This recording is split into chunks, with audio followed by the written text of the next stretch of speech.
Back in 1996, there was a fantastic television program by the name of The Pretender. It detailed the story of Jarod, a genius and former child prodigy with the ability to become anyone he wants to be. Jarod was raised by a corporation known as the Centre, which took Jarod from his parents as a child and developed his special talents with the intention of making him one of their agents, whilst using his brilliant intellect for their own evil purposes. One day, Jarod ran away by breaking out and escaping from the centre, and he begins travelling the country, searching for clues to his true identity, whilst posing as a doctor, police officer, attorney, or some other character who helps those in trouble. The centre's directors are determined to return Jarod to the centre, and a team of operatives, led by Miss Parker, attempts to find and capture the Pretender throughout most of the series' episodes.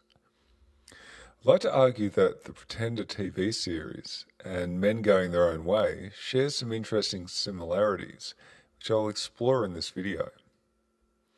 Jarod is a fascinating character, as he was raised by the centre and yet he breaks away from it, leaving all he knows, all that he was indoctrinated to be, everything he is as a man, for the opportunity to go his own way and to do his own thing. To find his family is a recurring theme, but throughout the series he's also searching for himself. Who is he? The centre is analogous to society and the attempts that society makes to mould a man into that which it deems to be appropriate. More accurately, what society deems to be in its self-interest to mould a man into. What it sees fit for most profitably utilising the man's most valuable gifts, his intellect and his time. Most men accept the programming that society has instilled in them from birth without question, but MGTOW men do not, and this has led to a situation in which we have a growing number of men from around the world who have broken free of society's influence and gone their own way. The internet has allowed these MGTOW men, of which I'm one, to communicate, to share stories, and to learn important life lessons from one another. The opportunity to see through society's brainwashing and to break free of its programming.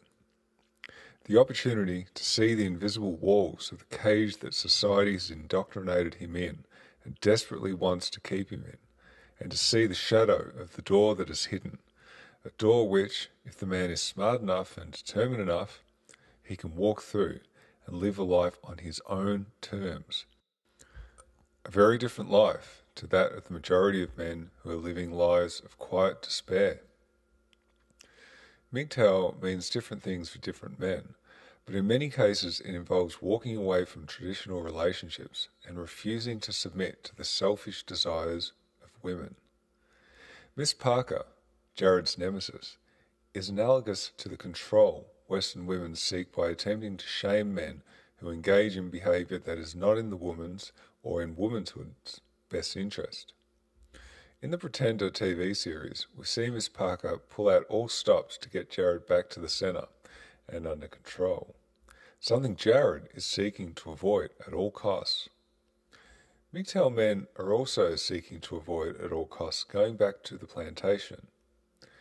MGTOW have seen the cage for what it is. They recognise the constraints and limitations that society have placed upon them, and they refuse to submit to these constraints and limitations.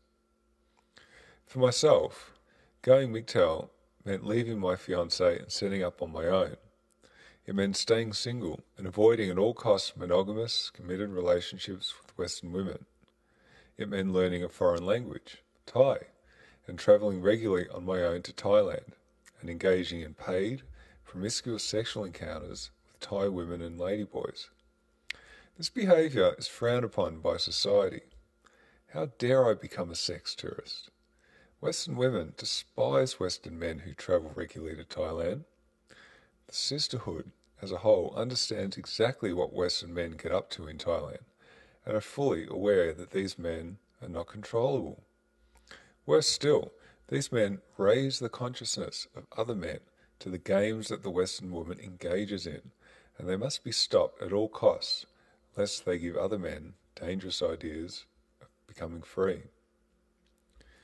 I've noticed in my life after coming out to my family about my engagements with Thai ladyboys that they have attempted to get me back on the plantation and back into a traditional, normal relationship with a woman. Female friends have attempted the same thing, but what they don't fully comprehend, what I have attempted to explain to them at length, is that my heart and mind are in a very different place due to my engagements in Thailand with ladyboys. Engaging in sex with the third gender has raised my consciousness and made me acutely aware of women's behaviour and how it differs so substantially from ladyboy behaviour.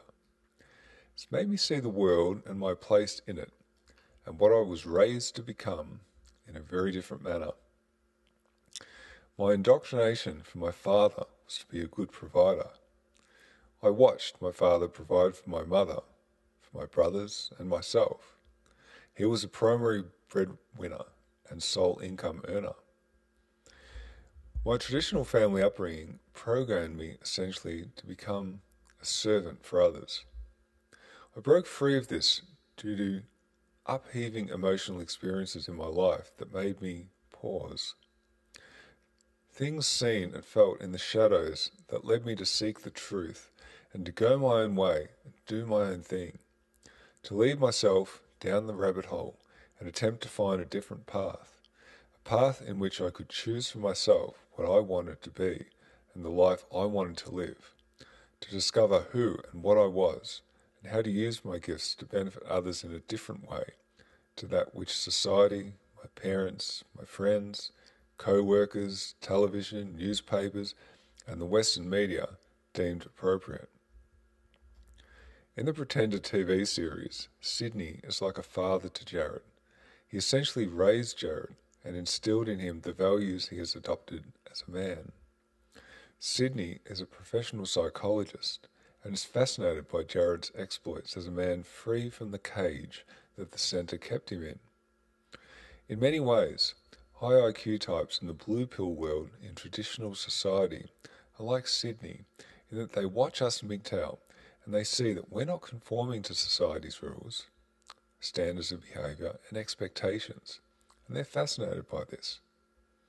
I know that in my own life, since I became MGTOW, people I know, high IQ types, work colleagues mostly, have been watching me very closely and have become very interested in my activities and my relationships in Thailand.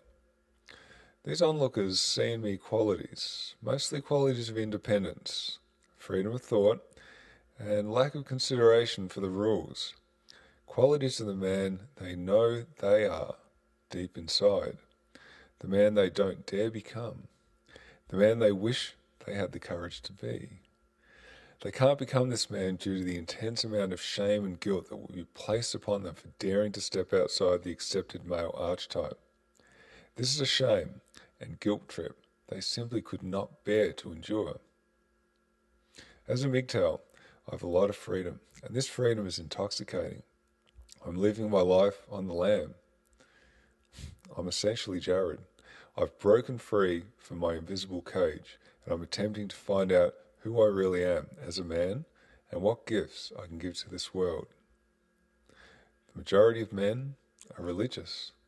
I'm an atheist. The majority of men are married or in relationships. I'm single. The majority of men have little to no free time. I have it in abundance. The majority of men live lives of quiet despair. I refuse this life at all costs. The majority of men engage in monogamy. I choose sexual freedom and variety. The majority of men commit. I say it's the fool who commits. Never commit to any side or cause other than your own. Till next time, gentlemen, all the best.